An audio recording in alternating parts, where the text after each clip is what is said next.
남자가 여자보다 평균 수명이 짧습니다. 아마도 여러 가지 이유가 있을 겁니다. 그 중에 하나가 남자가 여자보다 덜 울기 때문이랍니다. 여자는 한 달에 최소한 평균적으로 5번 정도를 운다고 합니다. 반면에 남자는 한 번밖에 안 웁니다.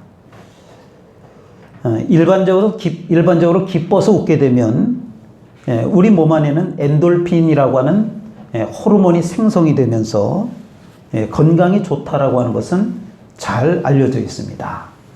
그렇다면 눈물은 어떨까요? 우리가 울 때 나오는 그 눈물은 어떤 것일까요?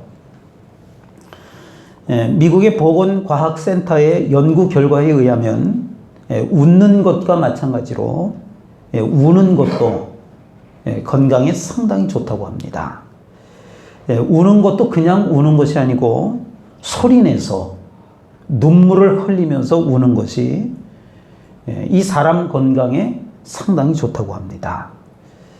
울게 되면 그 우는 과정에서 스트레스가 해소가 되면서 우리 신체에 긍정적인 영향이 미쳐진다라고 하는 것입니다.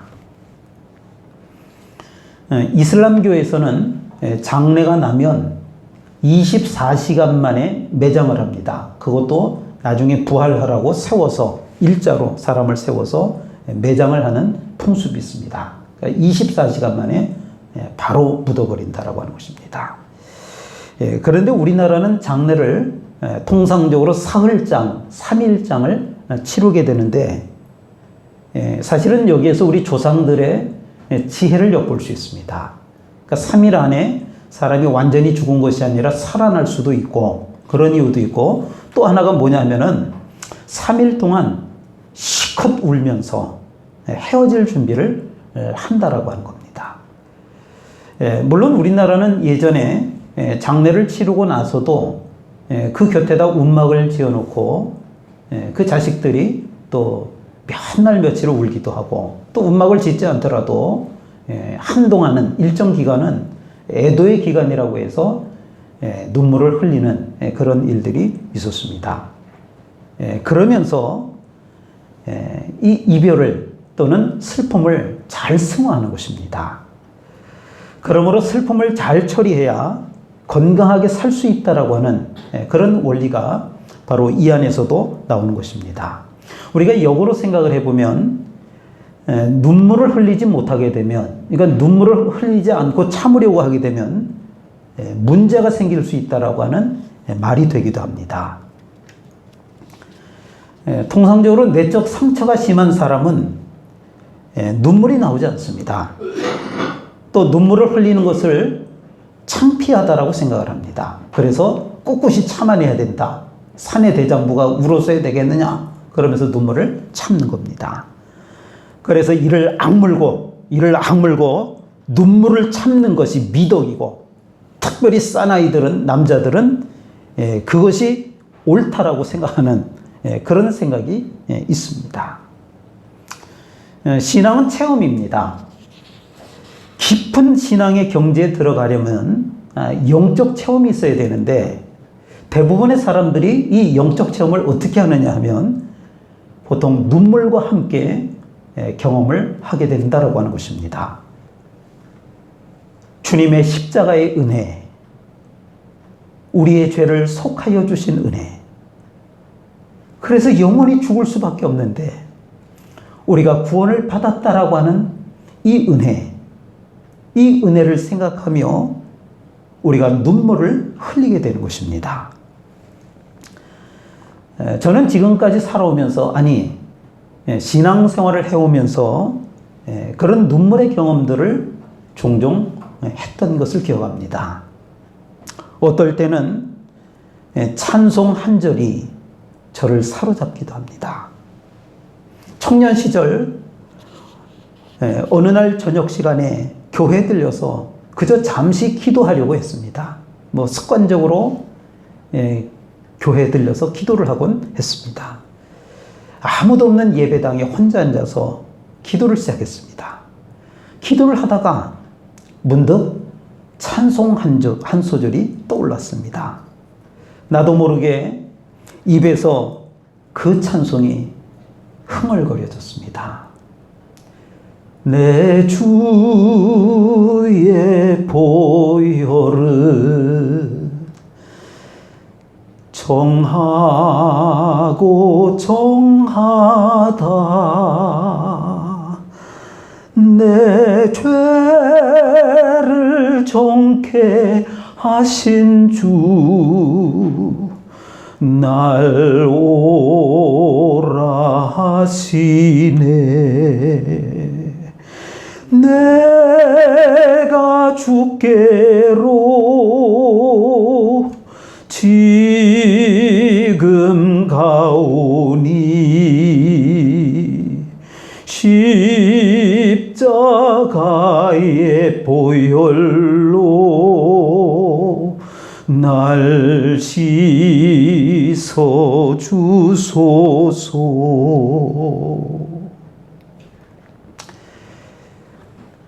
저는 그날 밤 그 찬송을 부르다가 그 찬송이 너무너무 은혜가 되어서 밤새도록 제가 그 찬송을 불렀던 기억이 납니다. 그냥 부른 것이 아닙니다. 눈물, 콧물을 흘려가면서 밤새 이 찬송을 불렀습니다. 부르고 또 불러도 그 가사의 은혜가 되고 감격이 되었습니다. 죽을 수밖에 없는 이 죄인을 십자가의 보혈로 나를 구원해 주신 그 은혜가 너무너무 감격이 되어서 울면서 부르고 제가 또 부른 것입니다. 저는 평생을 살면서 아마 이 찬송을 가장 많이 불렀던 것으로 기억합니다. 늘 이 찬송이 입에 붙습니다. 내 주의 보혈은, 내 주의 보혈은. 목회를 하면서 힘들고 괴로울 때면 한 주간씩 기도원을 다녀오곤 했습니다. 좌절이 되고 힘겹게 느껴질 때, 또 목회하던 가운데 지친 몸과 마음을 추스리는 데에는 그래도 한 주간 기도원에 가서 기도하는 것이 저에게 큰 위안이 되었습니다. 오래전 어느 때인가 너무나 힘들고 괴로워서 기도원에 엎드려 기도를 시작하는데 문득 성경 한 구절이 떠올랐습니다. 물론 환상 중에 떠오른 것이 아니고 아마도 제가 기도원에 올라오기 전에 그 말씀을 묵상했든지 설교를 했든지 싶습니다. 이사야 43장 1절의 말씀이었습니다. 너는 두려워하지 말라. 내가 너를 구속하였고 내가 너를 지명하여 불렀나니 너는 내 것이라. 하나님이 저를 부르셨답니다. 우연히 부른 것이 아니라 특별히 지명하여 부르셨답니다. 제가 하나님의 것이랍니다. 눈물이 왈칵 쏟아졌습니다. 가슴이 뜁니다. 감동이 밀려옵니다. 저는 그날 밤 기도원에서 그 말씀을 붙들고 그 말씀을 또 되새기고 되뇌이면서 얼마나 울었는지 모릅니다. 왜냐하면 힘들고 어려우니까 내가 하는 것이 옳은 것인지 회의감이 들었기 때문입니다. 내 곁에는 아무도 없는 줄 알았습니다. 그런데 하나님이 나를 부르셨고 나와 함께 하신다라고 그 말씀으로 내 곁에 오셔서 나에게 말씀해 주셨기 때문입니다. 그래서 부끄럽고 죄송해서 울고 그 은혜에 감격해서 저는 울고 또 울었습니다. 눈물은 세상적일 뿐만 아니라 영적으로도 참 많은 의미를 줍니다. 시편 126편 5절 말씀에 보니까 눈물을 흘리며 씨를 뿌리는 자는 기쁨으로 거두리로다. 우리가 살다 보면 많은 일들을 만나게 됩니다. 좋은 일만 있으면 참 좋겠는데 가슴이 철렁 내려앉는 일이 생깁니다. 다리가 후들거리면서 무릎이 후들후들 떨리기도 합니다. 여러분, 무릎이 떨릴 때에는 하나님 앞에 무릎을 꿇으시길 바랍니다. 기도로 염려를 하나님께 아뢰면 두려우면 진정이 되고 새로운 용기가 생길 줄로 믿습니다. 오늘 본문에는 눈물을 통해서 하나님을 만나서 다시 살게 된 사람이 등장을 합니다. 바로 남유다의 히스기야라고 하는 왕입니다. 이스라엘 왕 중에서는 비교적 좋은 평가를 받는 그런 왕이었습니다. 우상을 파괴하고 성전을 재건했습니다. 그리고 백성들에게 비교적 좋은 정치를 했던 그런 위대한 왕 중에 한 사람이었습니다. 그런데 문제가 생겼습니다. 가슴이 철렁할 일이 생겼습니다. 무릎이 후들거릴 일이 생긴 겁니다. 질병이 찾아왔는데 죽어야 된다라고 하는 겁니다. 히스기야의 나이 불과 39살 때 일이었습니다. 사람들은 이런 일이 다가올 때 심리적으로 다양한 방식으로 대하게 됩니다. 하나님 앞에 화를 냅니다. 그리고 타협도 해봅니다. 어떤 경우에는 하나님 앞에 애원을 합니다. 그리고 차포잡기 하기도 합니다. 그런데 히스기야는 달랐습니다. 오늘 본문 1절의 말씀을 보십시오. 이사야 선지자가 분명하게 말합니다. 너는 집을 정리하라. 내가 죽고 살지 못하리라.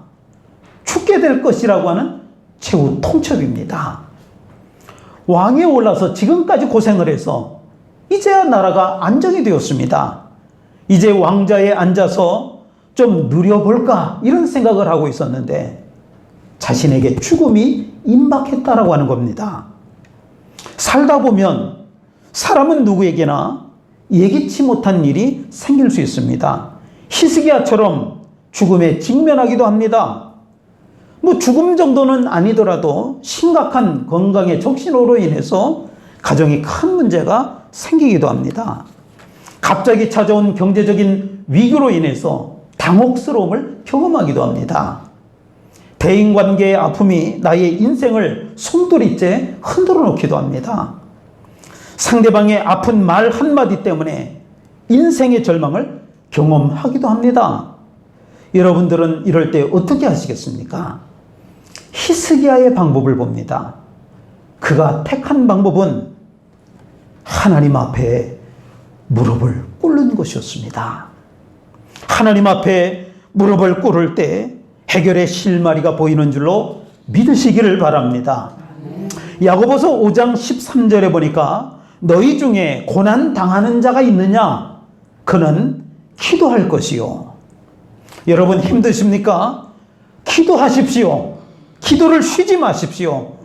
기도밖에 없습니다. 포기하지 말고 기도하시기를 바랍니다. 평소에는 오히려 기도를 잘 하다가 힘들어지만 포기하는 분들이 있습니다. 힘들 때 기도하는 겁니다. 힘들면 힘들다고 하나님 앞에 하소연하는 겁니다.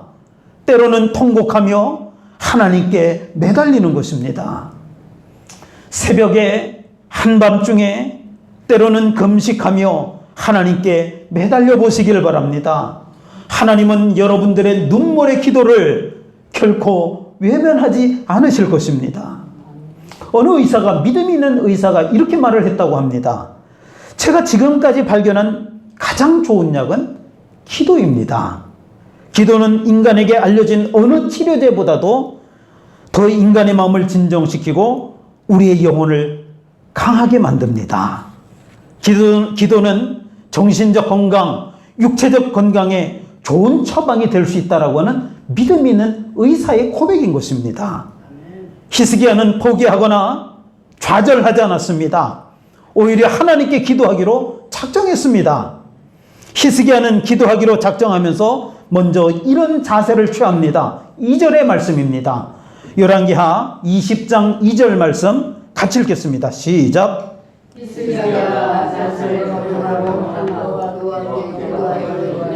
아멘.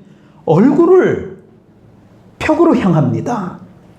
다른 거 쳐다보지 않겠다라고 하는 결단입니다. 오직 하나님께만 매달리겠다라고 하는 각오입니다. 그는 왕으로서 부와 권력을 가지고 있었습니다. 그렇기 때문에 많은 돈을 들여서 좋은 약을 구해볼 수도 있었습니다. 훌륭한 의사를 불러서 자신의 병을 고치도록 명령할 수도 있었을 것입니다. 그러나 히스기야는 자신의 권세를 이용하기보다는 하나님만 바라보았다라고 했습니다. 자신의 병을 치료할 수 있는 방법은 오직 하나님의 능력밖에 없음을 알았기 때문인 줄로 믿습니다. 그래서 하나님의 능력을 얻기 위해서 온 마음을 쏟은 것입니다. 히스기야는 오직 하나님만을 생각했습니다. 그래서 벽을 바라본 것입니다. 3절 말씀도 읽어보겠습니다. 열왕기하 20장 3절 읽겠습니다. 시작. 여호와여 구하오니 내가 진실과 전심으로 주 앞에 행하며 주께서 보시기에 선하게 행한 것을 기억하옵소서 하고 히스기야가 심히 통곡하더라. 아멘. 히스기야는 얼굴을 벽으로 향하고 간절히 기도하기 시작합니다. 기도의 방법은 심히 통곡하더라. 통곡이란 눈물로 간절히 기도하는 것입니다. 눈물의 기도는 간절한 심정입니다. 애끓는 마음입니다. 일반적으로 사람들이 흘리는 눈물은 아무 때나 나오는 것이 아닙니다. 사람이 흘리는 이 눈물이라고 하는 것은 우리의 속을 드러내 보이는 감정의 표현이라고 우리가 말할 수 있습니다. 통곡은 우리 속에 있는 감정을 남김없이 다 쏟아놓는 것이 통곡이라고 하는 것입니다.